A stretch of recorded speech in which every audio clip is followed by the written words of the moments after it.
Aqui tá. Beleza.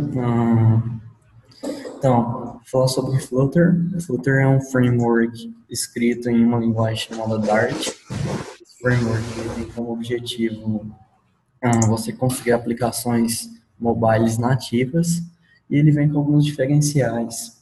Ele permite você construir aplicações nativas, semelhante ao React Native, e ele é cross-plataforma também, semelhante ao React Native.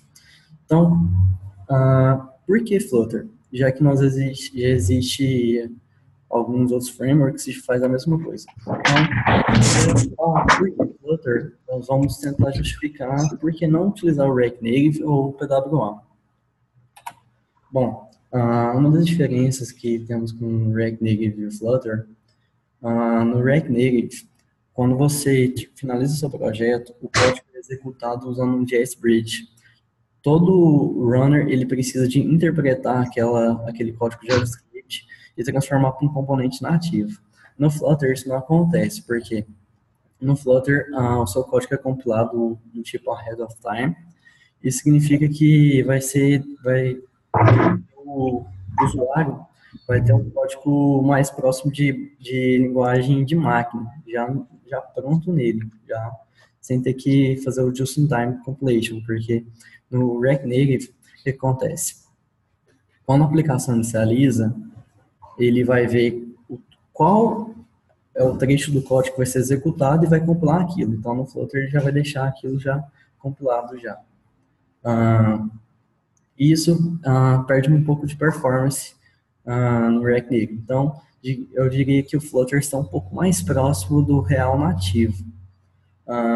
O Flutter ele é nativamente tipado, você não precisa usar nenhum adicional, como por exemplo o React Native, a última vez que eu fui pesquisar sobre ele tinha alguns contras referente a usar TypeScript, e ainda não tinha um bom suporte, eles até recomendavam a utilização se não me engano, é Flow. Então, no Flutter ele é escrito na linguagem Dart, que já é tipada. Para quem vem de linguagens como, por exemplo, Java, C Sharp, então o pessoal tem mais facilidade, a curva de aprendizado é menor.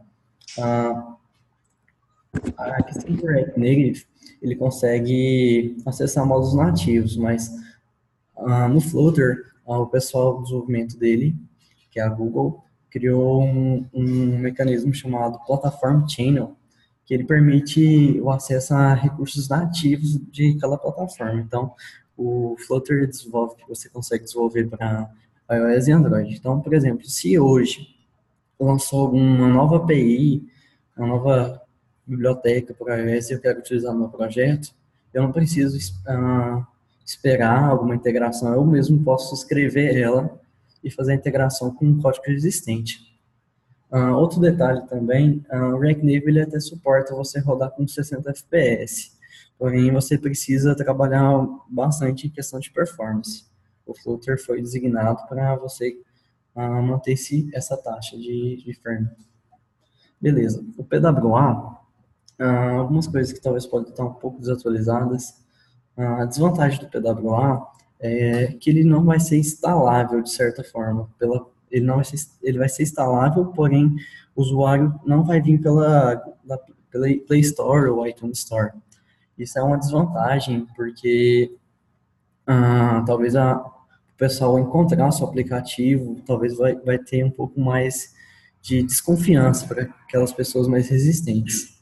O PWA, o complicado dele é porque ele depende de toda a integração do browser.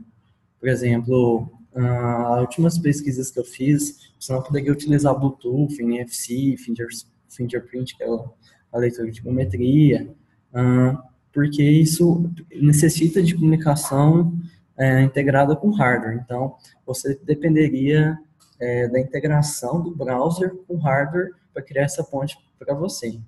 Então, fica mais difícil você acessar algum recurso nativo, você fica dependente. As últimas pesquisas também, que já vem mudando, é a questão do suporte. Aí tem bastante restrições em questão aos browsers delas, a compatibilidade. Por exemplo, as notificações, até pouco tempo, você não podia exibir notificações no iOS com PWA. O último termo que é sobre você não poder utilizar autenticação nativa. Você pode utilizar a autenticação nativa do Facebook e Google, porém, existe uma desvantagem porque aquele componente ali ele vai ser renderizado como se fosse uma página da web. Quando você está usando o Flutter, você consegue fazer a integração puxando o aplicativo instalado do usuário. Então, vamos dizer assim, o fluxo é melhorado, então. Então, aqui está um dos prós do Flutter, que é o rápido desenvolvimento, a questão dele ser expressivo e a UI ser flexível, e a performance nativa. Eu digo rápido desenvolvimento por conta do hot reload. Nessa imagem ao lado, temos um exemplo de uma aplicação simples que faz um incrementer. Toda vez que o cara clica no botãozinho ali, ele vai aumentando mais um. Porém, a aplicação já está rodando. Como vocês podem ver no GIF, ele está mudando o texto e a aplicação mantém o estado, o último estado. Coisa que não acontece no React Native, por exemplo. Se você inicia a aplicação, ela faz um request para buscar os dados, faz um fetch, e você quer mudar algum tipo de informação, o jeito que é mostrado e tal, você vai ter que, a aplicação vai ter que ser reinicializada, fazer o fetch novamente, para você ver aquilo que você mudou. Então, esse hot reload já sai bastante na frente da questão do React Native por conta da agilidade de desenvolvimento. Rápido desenvolvimento também porque o Flutter, os componentes são chamados de widgets. Você consegue utilizar widgets do padrão design, do material design ou do Cupertino. Então, você não precisa preocupar tanto em termos de specs, por exemplo, a margem, tantos pixels, tantos dp na esquerda e tal. Ele já traz uns componentes pré-moldados para você já seguir esse padrão. Então, tem o padrão do material design e o Cupertino, que é o design do iOS. Mas também você consegue customizar os componentes. Essa animação, essa tela mostrando aí foi feita totalmente em Flutter para mostrar que não existe muitos traços assim do material design ou do Cupertino. Então você consegue customizar de forma fácil os seus widgets. A questão dele também de ser expressivo e as UIs serem bonitas, ele implementa motions ricos, né, criados pelas APIs de animações. Todo o scrolling dele você consegue controlar o smooth, que é aquela sensação do tipo um desfoquezinho. Então, tudo para chegar a uma interação muito próxima da interação com um aplicativo nativo, de fato. Todos esses componentes aqui mostrados, scrolling, navigation, icons e fontes, são implementados de formas nativas pelo framework. Aqui é uma outra aplicação, essa aplicação que é considerada como a gallery do Flutter, mostrando animações com componentes compartilhados, né, a partir da origem. Então, talvez pelo GIF dê algum delay, mas toda a aplicação roda com 60 FPS, que é uma animação um pouco mais complexa. Então, aqui a gente já consegue ver um poder do Flutter em termos de desempenho e performance.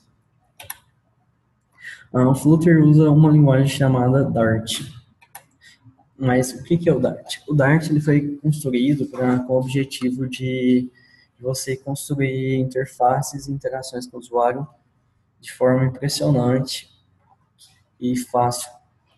Ele, ahead of time compilation, como que eu disse lá no início, com comparação com o React Native, a sintaxe dele é mais limpa, é mais concisa por conta da tipagem. Ele compila para RM e x86. O Dart, inicialmente, o objetivo da Google com ele era ser utilizado para a web. Então, o que acontecia? Na web, ele tinha um transpiler dele que transformava em JavaScript Vanilla.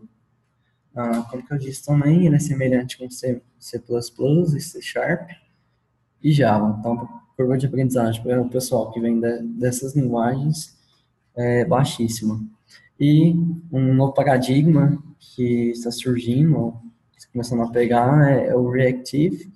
O Flutter ele já vem de, vamos dizer assim, de fábrica, uh, com suporte para você programar utilizando o paradigma Reactive. É claro que existem bibliotecas de helpers, né, para auxiliar a questão de eventos assíncronos, mas ele não deixa de possuir um bom core de Reactive.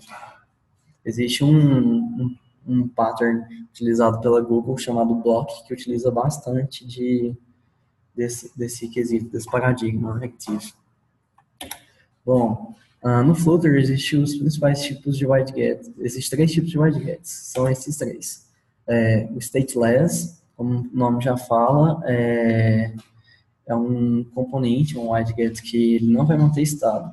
Então temos aqui um exemplo de alguns wildcats que tem herança desse stateless wildcat, que é o texto, o botão e o componente de ícone.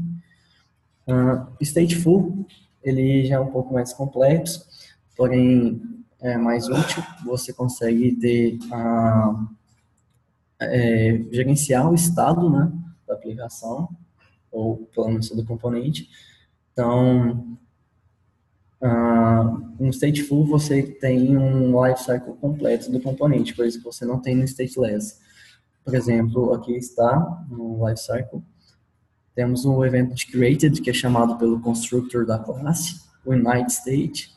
Você pode disparar ações, por exemplo, fit ou coisas semelhantes. E o build é um método que espera que você retorne widgets que vai formar a sua interface. Então, toda mudança acontece pelo set state, como o pessoal foi baseado no React, então temos esse set state. O que acontece? As variáveis declaradas, para você atualizar os valores dela, você precisa chamar o set state e o Flutter vai ver o que foi mudado e vai computar essa diferença somente aonde for necessário. Temos também o did_update_conf, que ele vem, por exemplo, de uma rotação, de uma interação mais com o hardware. Por exemplo, se o smartphone ele mudou do portrait para o landscape, por exemplo, teve uma rotação de tela. E o dispose, que é quando, vamos dizer assim, que é quando o componente vai morrer, vai ser destruído. Para a construção de layouts, geralmente utilizamos esse aqui, são um dos principais componentes. É claro que existe mais, mas esse aqui são os 3 principais. Temos a coluna, temos a linha, a coluna e o stack. O wildget how, ele recebe uma lista de wildgets que vão ser posicionados de forma horizontal, conforme mostra a imagem ao lado no final. Com ele, você consegue alinhar ele por cross-axis e main-axis, semelhante com o display flex do CSS. E o column não muda muita coisa, a diferença é que você vai conseguir posicionar eles de forma vertical. Da mesma forma, você consegue alinhar com cross-axis, main-axis e o direction também, bem semelhante ao CSS. E o stack, não sei se vai ficar muito claro nessa imagem, ele é útil quando você precisa colocar um componente sobre o outro. Então, aqui temos o trecho de código. Essa parte do Flutter logo está sendo sobreposto pelo texto. Então, todo o widget que você coloca depois, ele vai ser sobreposto sobre o anterior. Então, isso aqui é útil para você montar, por exemplo, aqueles badges de contagem de notification, essas coisas que você precisa sobrepor alguma coisa. Então, não sei se ficou muito claro aqui para ver a questão do texto sobrepondo o logo. Bom, aqui vamos fazer um exemplo bem simples de um counter parameter, que é aquele que tem no início do hot reload. Inicialmente, Vamos adotar aqui, vamos utilizar o material app, o material design. Então, tem uma classe que chama material app que o Flutter ah, disponibiliza uma espécie de scaffold que você consegue moldar a estrutura básica do seu aplicativo. Então, aqui temos a classe MyApp, que ela é do tipo stateless widget, porque que não vamos gerenciar nenhum estado nesse widget, que é essa criação mesmo. Então, aqui vamos dar atenção principalmente para a propriedade home. Ela recebe um homepage. Esse homepage é uma classe que está sendo importada. A gente tem que criar ela para ser renderizada. Esse home significa que vai ser a classe principal, a primeira classe a ser renderizada. Mas antes de tudo, temos que definir também o run app no arquivo main.dart, que ele vai indicar qual vai ser a primeira classe rodada. Então, aqui nesse slide anterior, a gente criou a classe myApp, e aqui estamos falando que ela vai ser executada. Beleza. Vamos criar agora a questão do homepage, que vai ser onde que a aplicação vai ficar. Então, como que isso é um counter parameter, nós esperamos ter uma manipulação de estado. O que acontece aqui, nos componentes stateful, eles são um pouco mais complexos, pois eles são divididos em duas classes. Nós temos uma classe da definição do componente e uma outra para o estado desse componente. Então, na classe homepage é criado um estado desse componente. Então, o que a gente definiu aqui foi só uma contagem, uma variável, counter, que recebeu o valor 0 inicial. Aqui temos um método build, como que eu falei, que ele pega de console interface. Aqui nessa imagem que eu coloquei só algo vazio, que a gente não pode retornar null, só para a gente mostrar aqui o código não ficar muito grande.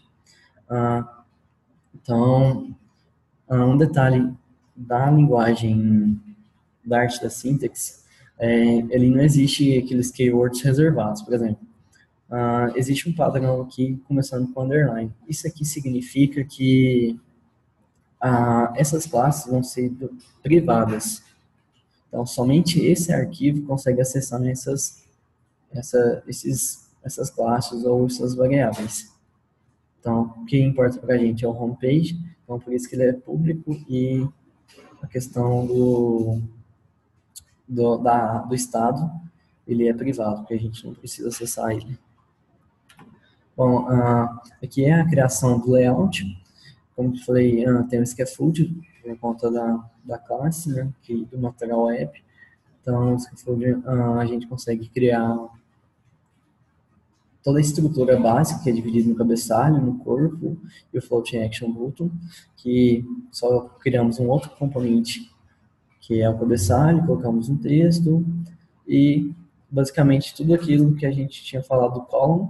São dois textos alinhados, posicionados verticalmente, um deles pegando o valor da variável counter, e um detalhe que tem uma classe no widget fazendo o wrapping dele, que é o center.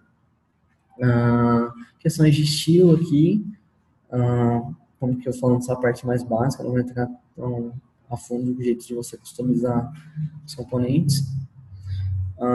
E aqui temos o floating action button, que ele recebe um preset, que é uma função aqui, que a gente vai mostrar lá depois, e tem um ícone dele da cruzinha significando add, né, de adicionar.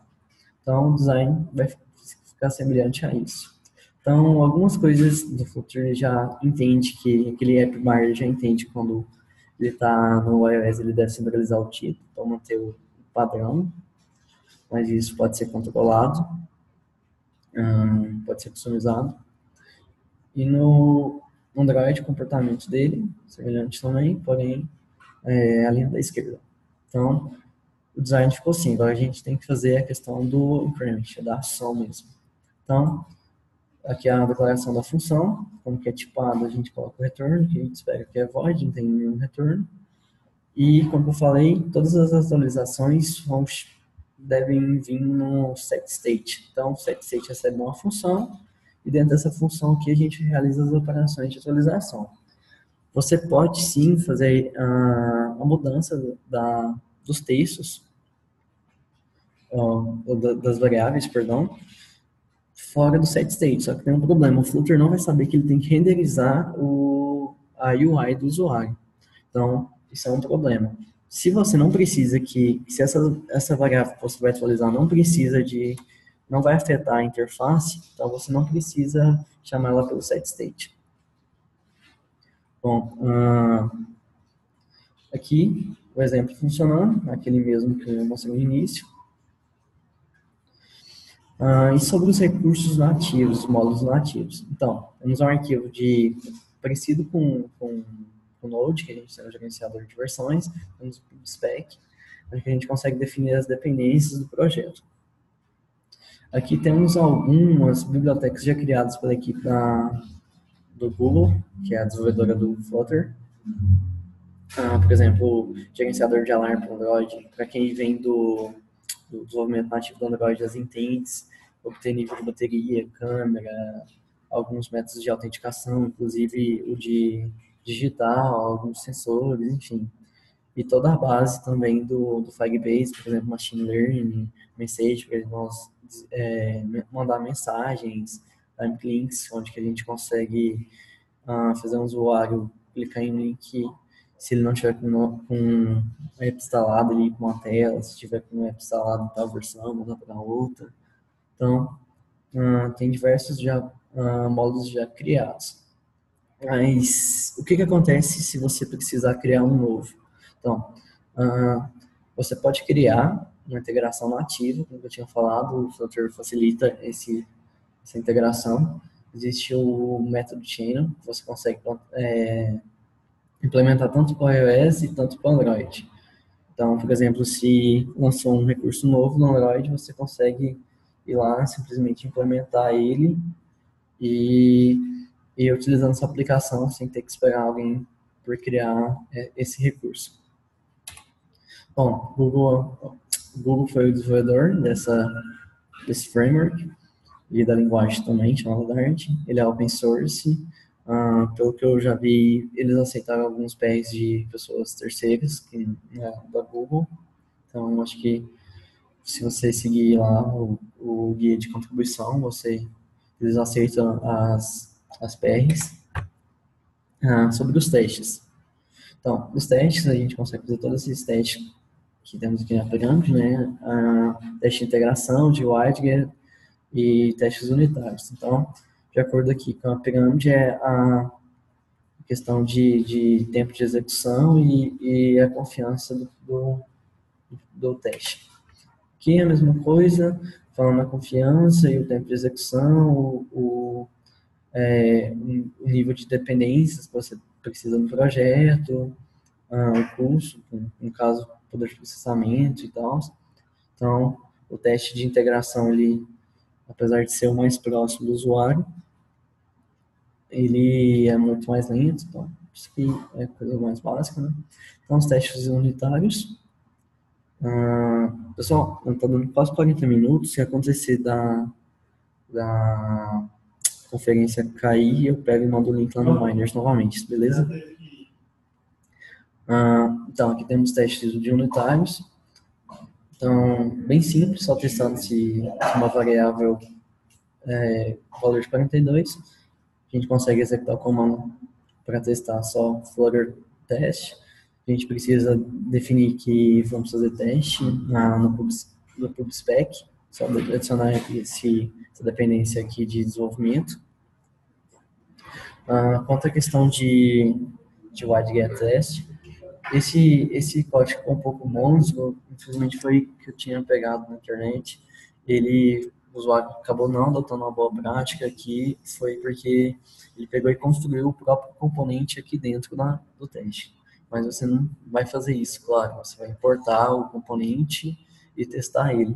Aqui é um teste de um slider, né, que ele vai fazer o clique e ver se o valor do componente lá mudou. Então, um teste de stateful WideGet. A mesma coisa para executar ele, a gente define lá a dependência de desenvolvimento e executa Flutter Test. Então, a questão de teste, integração de teste, é bem semelhante para quem já mexeu com Selenium, Capybara, Cypress. Então integration test é um teste bem end-to-end mesmo. Vai testar como se fosse um dispositivo final, dispositivo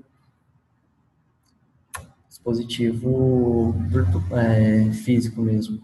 Então aqui a gente precisa adicionar outra dependência aqui, que é o Flutter Driver, mas não é uma dependência terceira do próprio Flutter. E o comando muda, que é Flutter Driver. Então aqui você especifica, você pode ver um atributo falando qual arquivo que você quer executar o teste. Outro detalhe também que no método main, onde que a gente chama aquele run app, a gente precisa habilitar a extensão do driver. Então, somente importa ele e não enable. Então, atrás da senha. Acho que está dando aqui 40 minutos. Eu vou fechar aqui e já mandou outro link lá para o pessoal lá no desenvolvimento, beleza? Beleza.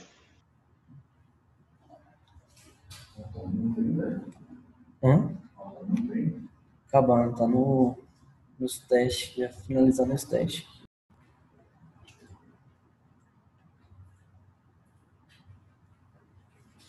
Tá tranquila? Se tiver ok, eu vou mandar o link lá pro pessoal. Alô? Eu não tô te ouvindo, cara.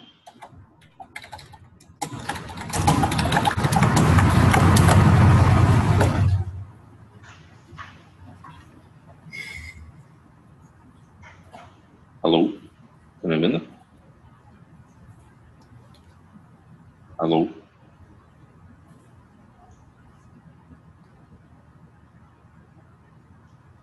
Alô? Beleza, galera, só esperar aqui o pessoal entrar. O pessoal ainda tá entrando. O pessoal tá me ouvindo?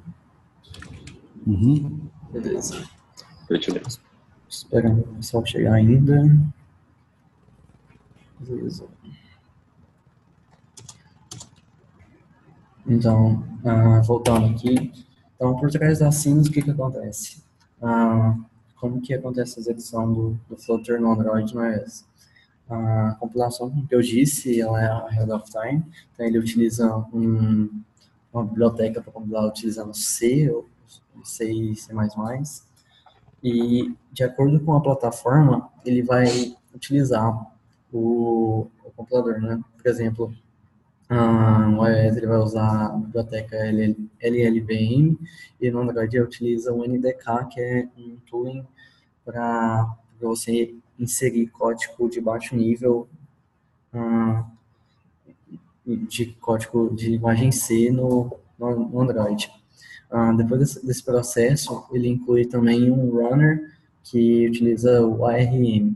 Esse funcionamento, esse flow é semelhante aqueles games engines, por exemplo, a Unity 3D utiliza algo semelhante a isso. O fluxo de compilação do jogo final fica semelhante.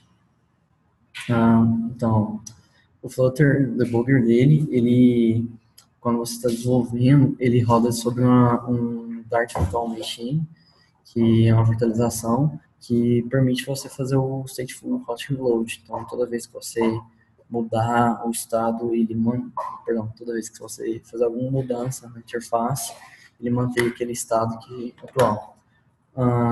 Isso é indicado pela flagzinha que ele coloca no topo da direita.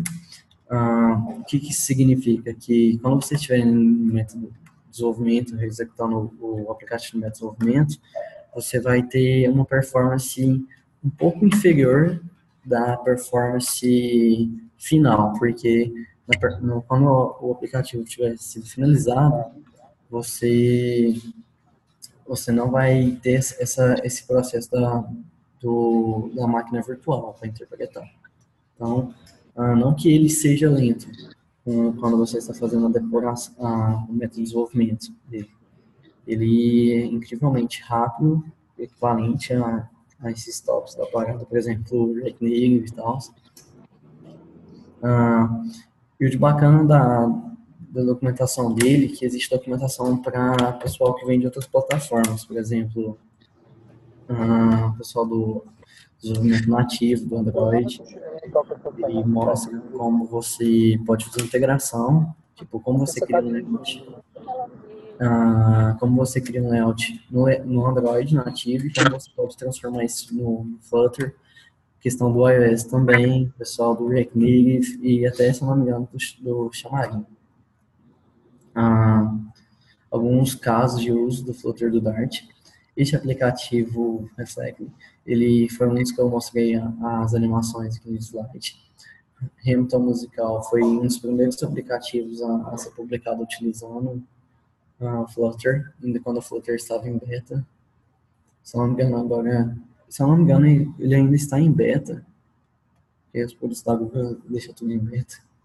O Alibaba, que acho que, se não me engano, é o grupo por trás do AliExpress. Questão do Dart para a web, temos o Google Ads. O pessoal da Google reescreveu o framework Angular e chamou ele de Angular Dart ou Dart Angular. Então, o Google Ads está utilizando eles para a web. Então, vamos falar também os contras de você utilizar o Flutter. O ruim, como que ele é ahead of time completion, ele vai armazenar código já mais próximo de linguagem de máquina. Então, isso que acontece? Você vai ter uma aplicação um pouco maior que as comuns. Uma aplicação simples, ele sai em torno de 4,2 megabytes. Então, aqui tem a especificação, são 2,77 MB do core dele, mais 820 KB do framework. No caso do Android, o arquivo de classes, que foi interpretar, né, fazer a ponte, 62 KB. E aqui tá os detalhes, é um cálculo aproximado de 4,2 megabytes para o Android. Na questão do iOS, eu não sabia informar. Outro contra é a questão de bibliotecas, de pacotes. Ainda como que o Flutter é recente no mercado, não existe tantas escolhas, apesar que essa história está mudando por conta do alto crescimento de pessoas que estão migrando para o Flutter. Um bônus é que essa semana eu estava em um servidor aqui do Discord e eu vi que o pessoal fizeram uma implementação em Golang que vai executar o código de uma aplicação que você criou em Flutter em dispositivos físicos, por exemplo, desktop, tanto macOS, Linux e Windows. E é isso. O pessoal tem alguma pergunta?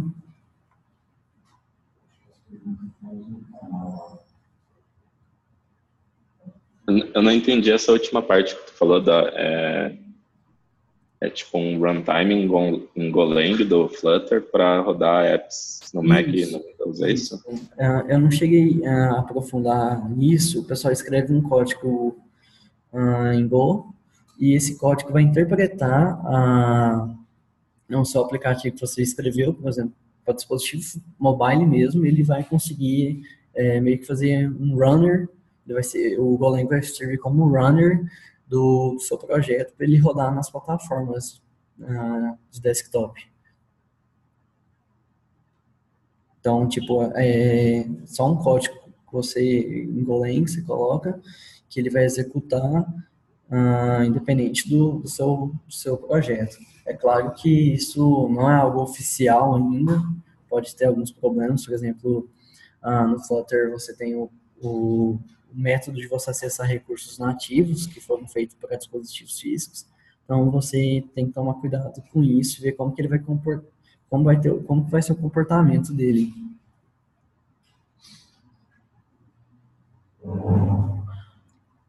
Respondi a pergunta? Sim. Eu tenho uma outra pergunta, se ninguém tem nada para perguntar. Eu ia, por exemplo, no no React Native, tu consegue tanto ter comportamento diferente para a interface, mas para a lógica também. Tu consegue separar quais arquivos executam no iOS e quais executam no Android, se for necessário por algum motivo. No Flutter tem essa mesma separação de estrutura? Sim, você consegue fazer tanto como você consegue fazer isso perdão, com os ifs. Você tem alguns métodos que você chama que ele consegue verificar qual que é a plataforma que está sendo executada. Então, você consegue executar comandos diferentes de acordo com a plataforma. E outra questão também que por exemplo, da implementação com módulo nativo. Eu, por exemplo, posso implementar, por exemplo, se eu não me engano, não existe o Toast no iOS, que é uma notificaçãozinha que ela desaparece no Android. Então, o que acontece? Se eu quiser criar uma implementação nativa para isso para o Android, eu posso criar e colocar outro comportamento diferente no iOS, entendeu? Uhum. Acho que é isso. Alguém tem mais alguma dúvida? Só abrir o microfone aí e pode perguntar.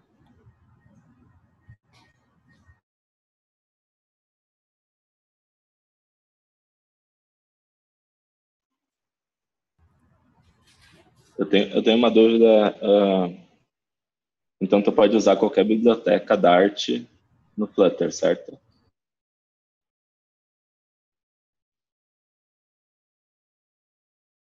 Tá mutado, Eli. Perdão.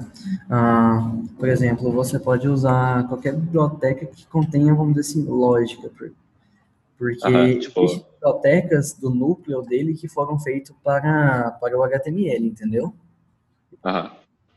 Inclusive mas no site. Pode falar. Se tiver um equivalente a um Lodash, mas em Dart, eu posso usar tranquilamente. É só colocar no Package Manager aí e tudo mais. Isso. Tanto é que no site acho que é Dart PubSpec, algo desse jeito, depois eu posso colocar o link lá no pessoal, eles fazem a separação desses pacotes que foram feitos para rodar no Flutter e para web. E os que podem executar nos dois é especificado, entendeu? Saquei. Bom, acho que é isso aí. Se ninguém tiver nenhuma pergunta, ou se pensar em algo depois, pode te perguntar ali no Dev, e aí a gente vai trocando ideia. Beleza. Opa, eu tenho uma dúvida. Eu vi que você tem um método build ali quando você está fazendo a classe do widget, né? E esse método é o cara que é usado, então, para a gente construir como ele vai ser renderizado, certo?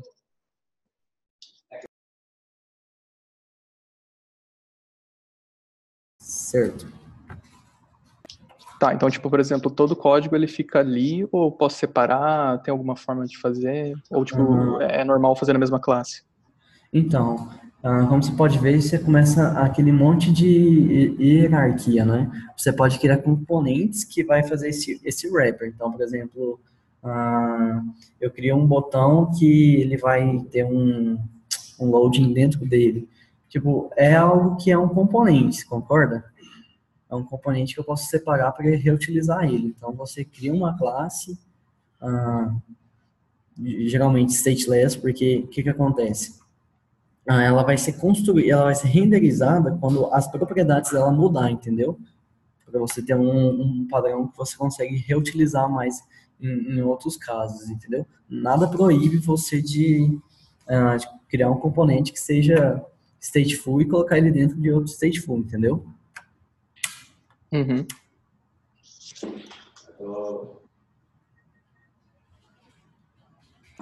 Acho que era isso mesmo. Falou. Beleza. E tu chega a usar algo semelhante a um Redux de React para gerenciar todo boa. state de client? Assim? Então, o que acontece? Eu acabei passando batido quando eu estava falando dos três componentes, perdão, dos três tipos de widgets aqui, eu acabei falando só dois, que são o stateless, né, e o stateful. Existe um widget que chama Inherited Widget, algo assim. Você consegue usar o Redux, mas existe um pattern da Google que eu tinha falado que é o block. Ele separa a UI com conteúdo assim de lógica de negócio, entendeu? Então, o pessoal sente um pouco mais de dificuldade para usar esse pattern porque ele é baseado no Reactive. Então, é um paradigma um pouco diferente. Você pode usar, existem inclusive bibliotecas do Redux, como Redux Fan, para você implementar no Flutter. Então, para quem já vem do Redux, ele consegue fazer essa implementação. Só que é uma recomendação da Google utilizar o Block. Nada proíbe você de utilizar o Redux, caso você já tenha confiança nele. Uma outra dúvida é, no início do React Native, ele era bem mais completo para desenvolvimento iOS. Android não funcionava muito bem ainda no início, tinha pouca coisa. Certo. Mas hoje já não existe essa diferença, né? Tu sabe dizer se no Flutter ele já passou esse estágio também? Não sei se por talvez ser da Google, talvez ele ainda é mais bem feito para Android do que para iOS, ou funciona bem nos dois? Sente falta de alguma coisa? Foi exatamente isso que aconteceu mesmo. No começo, a Google pegou e focou no Android, né? Existem algumas peculiaridades muito pequenas que eu não vou saber te falar, que ainda não foram implementadas no iOS. Eu não vou saber te falar, mas são coisas super simples, assim, que você consegue suprir com um acesso nativo da plataforma. Por exemplo, isso aqui que eu estava falando no começo, deixa eu voltar aqui, o Cupertino, o design do Cupertino, ele foi lançado há pouco tempo. Antigamente só tinha disponível o material. Então, acredito que hoje, assim, eu falo pouco tempo, em torno de 2 meses. Então, acredito que hoje está bem próximo, assim, de você ter um cross-plataforma semelhante ao React Native, assim, tipo, você consegue desenvolver para as duas plataformas com, vamos dizer assim, com mais confiança. Beleza. Bom, acho que é isso, cara. Parabéns pela talk, ficou bem legal. Valeu. Então, qualquer coisa lá, se eu souber responder, se não souber, eu tento pesquisar e pergunta lá no desenvolvimento mesmo, beleza? Beleza. Falou. Falou.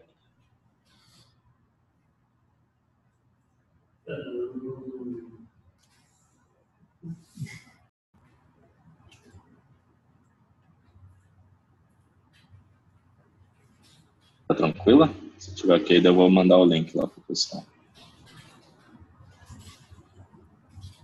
Alô? Eu não tô te ouvindo, cara.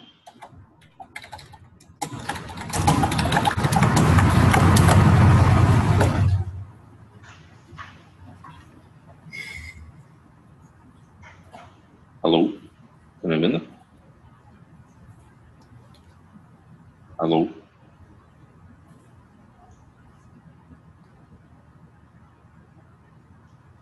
Alô?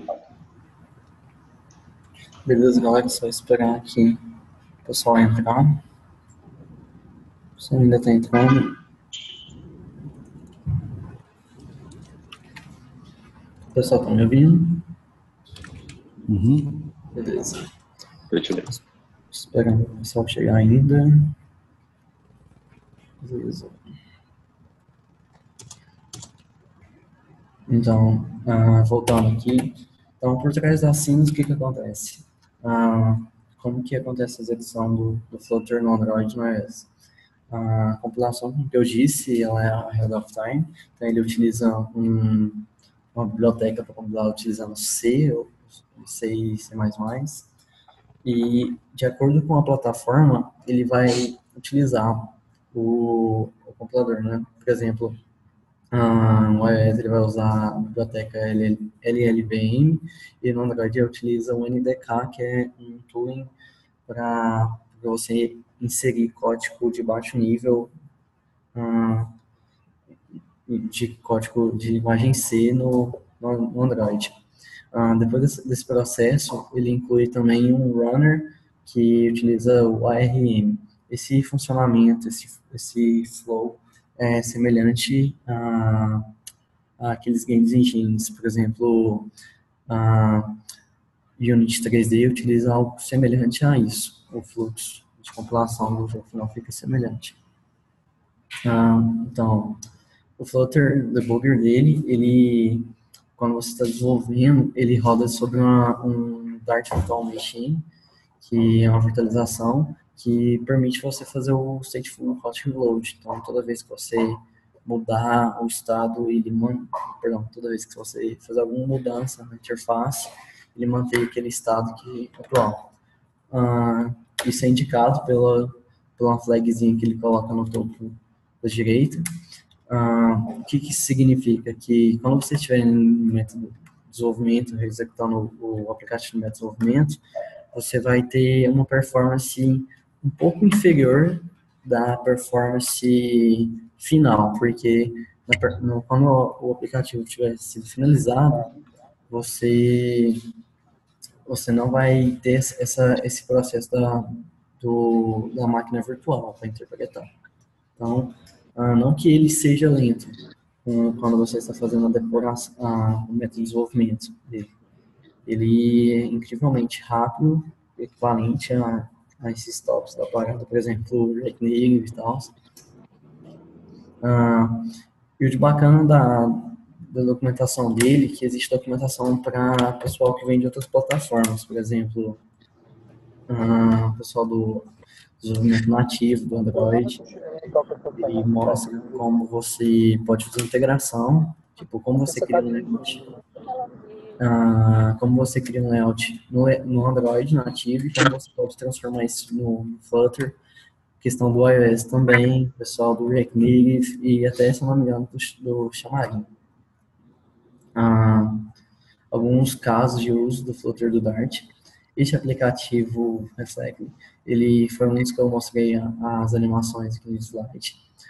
Hamilton Musical foi um dos primeiros aplicativos a ser publicado utilizando Flutter, ainda quando o Flutter estava em beta. Se eu não me engano, ele ainda está em beta. E os produtos da Google deixam tudo em beta. O Alibaba, que acho que, se não me engano, é o grupo por trás do AliExpress. Questão do Dart para a web, temos o Google Ads. O pessoal da Google reescreveu o framework Angular e chamou ele de Angular Dart ou Dart Angular. Então, o Google Ads está utilizando eles para a web. Então, vamos falar também os contras de você utilizar o Flutter. O ruim, como que ele é ahead of time completion, ele vai armazenar código já mais próximo de linguagem de máquina. Então, isso que acontece? Você vai ter uma aplicação um pouco maior que as comuns. Uma aplicação simples, ele sai em torno de 4,2 megabytes. Então, aqui tem a especificação, são 2,77 MB do core dele, mais 820 KB do framework. No caso do Android, o arquivo de classes, que foi interpretar, né, fazer a ponte, 62 KB. E aqui tá os detalhes, é um cálculo aproximado de 4,2 megabytes para o Android. Na questão do iOS, eu não vou saber informar. Outro contra é a questão de bibliotecas, de pacotes. Ainda como que o Flutter é recente no mercado, não existe tantas escolhas, apesar que essa história está mudando por conta do alto crescimento de pessoas que estão migrando para o Flutter. Um bônus é que essa semana eu estava em um servidor aqui do Discord e eu vi que o pessoal fizeram uma implementação em Golang que vai executar o código de uma aplicação que você criou em Flutter em dispositivos físicos, por exemplo, desktop, tanto macOS, Linux e Windows. E é isso. O pessoal tem alguma pergunta?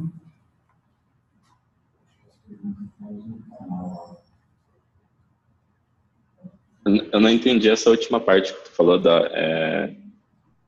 é tipo um runtime em Golang do Flutter para rodar apps no Mac e no Windows, é isso? Eu não cheguei a aprofundar nisso. O pessoal escreve um código em Go e esse código vai interpretar não só o aplicativo que você escreveu, por exemplo, para dispositivo mobile mesmo, ele vai conseguir meio que fazer um runner.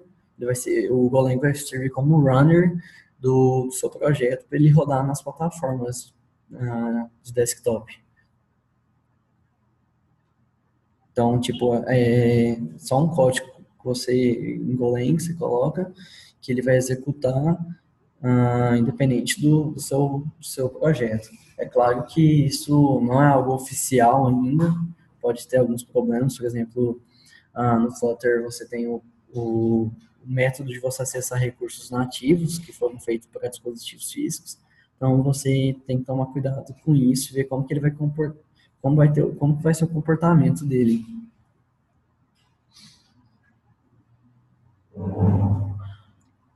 Respondi a pergunta? Sim. Eu tenho uma outra pergunta, se ninguém tem nada para perguntar. Eu ia, por exemplo, no React Native, tu consegue tanto ter comportamento diferente para interface, mas para lógica também. Tu consegue separar quais arquivos executam no iOS e quais executam no Android, se for necessário por algum motivo. No Flutter tem essa mesma separação de estrutura?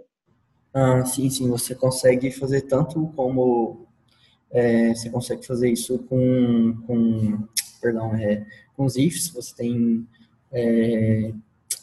alguns métodos que você chama que ele consegue verificar qual é a plataforma que está sendo executada. Então, você consegue executar comandos diferentes de acordo com a plataforma. E outra questão também que por exemplo, da implementação com módulo nativo. Eu, por exemplo, posso implementar, por exemplo, se eu não me engano, não existe o Toast no iOS, que é uma notificaçãozinha que ela desaparece no Android. Então, o que acontece? Se eu quiser criar uma implementação nativa para isso para o Android, eu posso criar e colocar outro comportamento diferente no iOS, entendeu? Uhum. Acho que é isso. Alguém tem mais alguma dúvida? Só abrir o microfone aí e pode perguntar.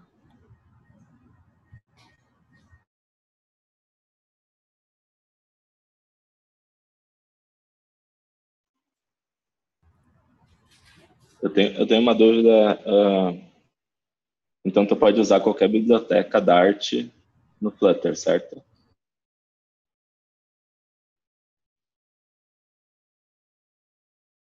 Tá mutado, Hélio. Perdão.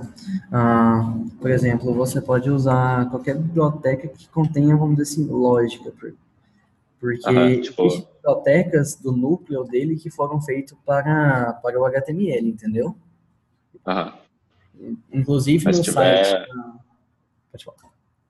Se tiver um equivalente a um Lodash, mas em Dart, eu posso usar tranquilamente. É só colocar no Package Manager aí e tudo mais. Isso. Tanto é que no site acho que é Dart PubSpec, algo desse jeito, depois eu posso colocar o link lá no pessoal, eles fazem a separação desses pacotes que foram feitos para rodar no Flutter e para web. E os que podem executar nos dois é especificado, entendeu? Saquei. Bom, acho que é isso aí. Se ninguém tiver nenhuma pergunta, ou se pensar em algo depois, pode te perguntar ali no Dev, e aí a gente vai trocando ideia. Beleza. Opa, eu tenho uma dúvida. Eu vi que você tem um método build ali quando você está fazendo a classe do widget, né? E esse método é o cara que é usado, então, para a gente construir como ele vai ser renderizado, certo?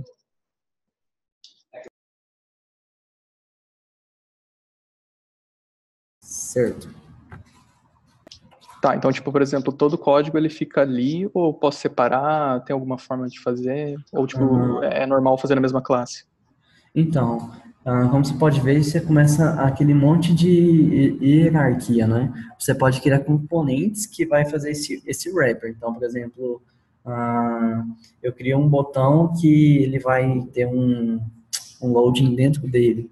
Tipo, é algo que é um componente, concorda?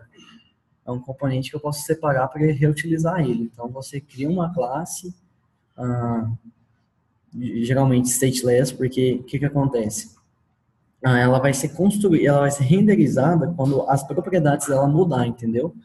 Para você ter um padrão que você consegue reutilizar mais em outros casos, entendeu? Nada proíbe você de criar um componente que seja stateful e colocar ele dentro de outro stateful, entendeu?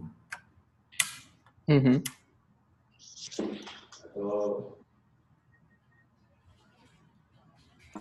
Acho que era isso mesmo. Falou. Beleza. E tu chega a usar algo semelhante a um Redux de React para gerenciar todo Boa, o boa, boa. state de client? Assim? Então, o que que acontece?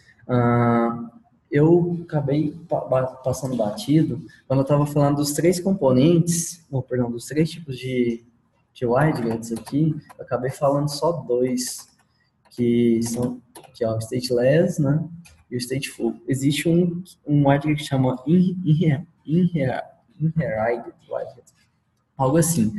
Ah, você consegue usar o Redux, mas existe um pattern da Google que eu tinha falado que é o block. Ele separa a UI com conteúdo assim de lógica de negócio, entendeu? Então, o pessoal sente um pouco mais de dificuldade para usar esse pattern porque ele é baseado no reactive. Então, é um paradigma um pouco diferente. Você pode usar, existem inclusive bibliotecas do Redux, como Redux Fun, para você implementar no Flutter. Então, para quem já vem do Redux, ele consegue fazer essa implementação. Só que é uma recomendação da Google utilizar o Block. Nada proíbe você de utilizar o Redux, caso você já tenha confiança nele. Uma outra dúvida, no início do React Native, ele era bem mais completo para desenvolvimento iOS. Android não funcionava muito bem ainda no início, tinha pouca coisa. Certo. Mas hoje já não existe essa diferença, né? Tu sabe dizer se Uhum. no Flutter ele já passou esse estágio também? Não sei se por talvez ser da Google, talvez ele ainda é mais bem feito para Android do que para iOS, ou funciona bem nos dois. Sente Ah, falta de alguma coisa? foi exatamente isso que aconteceu mesmo. No começo, a Google pegou e focou no Android, né? Existem algumas peculiaridades muito pequenas que eu não vou saber te falar, que ainda não foram implementadas no iOS. Eu não vou saber te falar, mas são coisas super simples, assim, que você consegue suprir com um acesso nativo da plataforma. Por exemplo, isso aqui que eu estava falando no começo, deixa eu voltar aqui, o Cupertino, o design do Cupertino, ele foi lançado há pouco tempo. Antigamente só tinha disponível o material. Então, acredito que hoje, assim, eu falo pouco tempo, em torno de 2 meses. Então, acredito que hoje está bem próximo, assim, de você ter um cross-plataforma semelhante ao React Native, assim, tipo, você consegue desenvolver para as duas plataformas com, vamos dizer assim, com mais confiança. Beleza. Bom, acho que é isso, cara. Parabéns pela talk, ficou bem legal. Valeu. Então, qualquer coisa lá, se eu souber responder, se não souber, eu tento pesquisar e pergunta lá no desenvolvimento mesmo, beleza? Beleza. Falou. Falou.